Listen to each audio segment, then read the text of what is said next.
Okay, so this one is bombshell. How have you been? And how are you doing? Are you coping? Video. Um, I'm going through the motions. Um, I was getting adjusted to everything and not prepared for the crash of everything again to go down so quickly as it did, but it did. Um, there's been a lot of talk already from friends and family about moving on to another cat. And it's like, okay, look, we lost Sam May 11th. We lost now Garfield on June the 2nd. I'm just not at that point. Yes, I have lots of cat or kitten stuff that I have prepared, thinking that it was for Garfield. Um, but I have put that to the side at this moment and been like, I just need some time. I don't need pressure from anyone. I need time. I need time to be like, I'm grieving. I don't want you to pressure me. I want you to give me some space. I think that's where the massive headaches have come in a lot.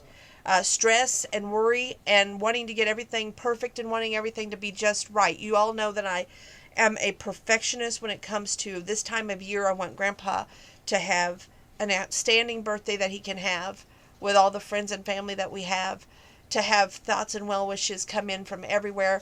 It would be nice to see some of these come in like they did last year. Massive amount of turnout. I'm hoping that we can kick 150 down the door. I think that's how many, either was 150 or 153 we ended up with last year. But it was in that range. I would love to see more cards than that come in for him.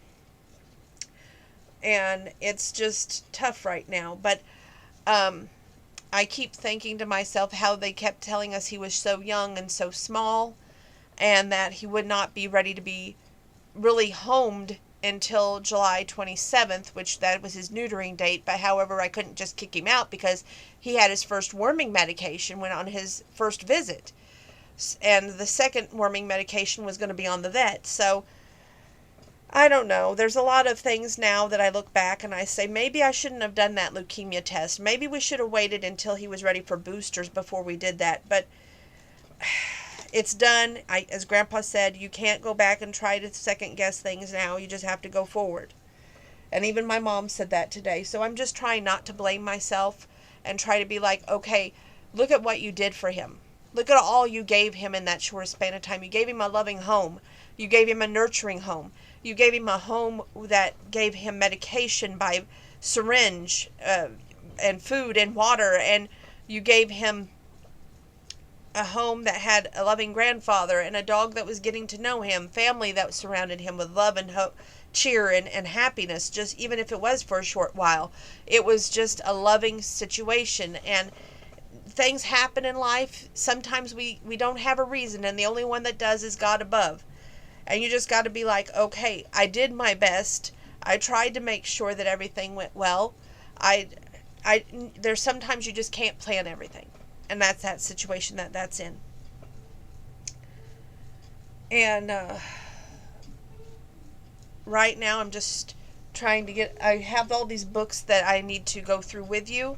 And we're going to try to get 3 magazines done tonight. We're going to try and get 3 magazines done, maybe even 4 magazines on Friday night.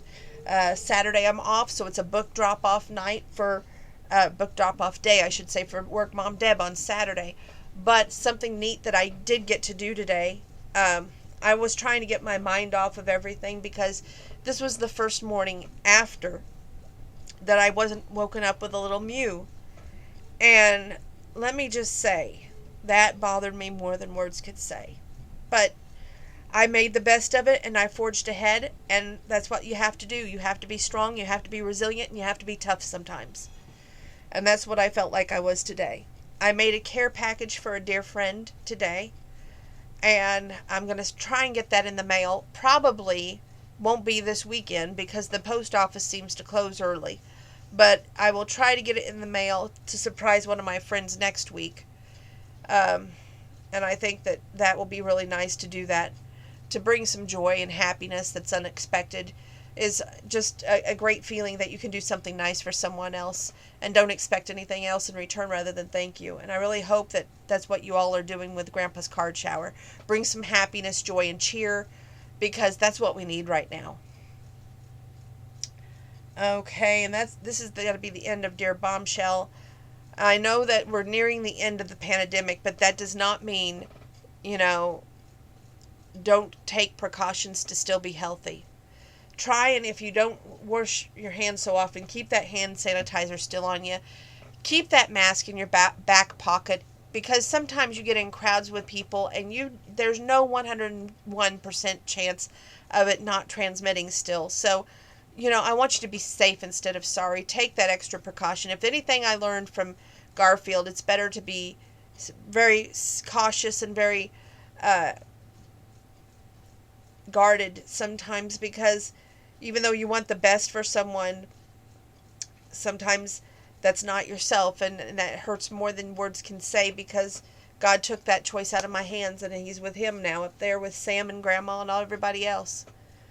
So, thank you for listening to me on this video. Thank you for participating in the card shower, and I hope that my story about doing a care package for a dear friend helps you do something like that for someone, and just brighten somebody's day out there. Do something unexpected, whether it's a care package, whether it's a thinking of you card, or whether it's a card for a birthday shower for someone you may barely know or not know at all. Just the time and effort you put forth into making somebody else's day is a great present. I think one of the things that my grandpa said about Garfield was the best thing that he could have said when I told him about how Garfield was going to give him a gift, and I hoped he would still accept it because they were non-returnable. He said, I accept it for the present that he brought me, which was himself and his presence. And I thought, wow, that's just so deep and so inspirative. That's a little pearl of wisdom you can put in your cap. And maybe that's something that somebody else out there needs to hear, that the gift you give of your time and of yourself is the best present anyone can give. Just think of that tonight while you watch that video. Okay, we got magazines. We've got to hit them hard, so don't go anywhere.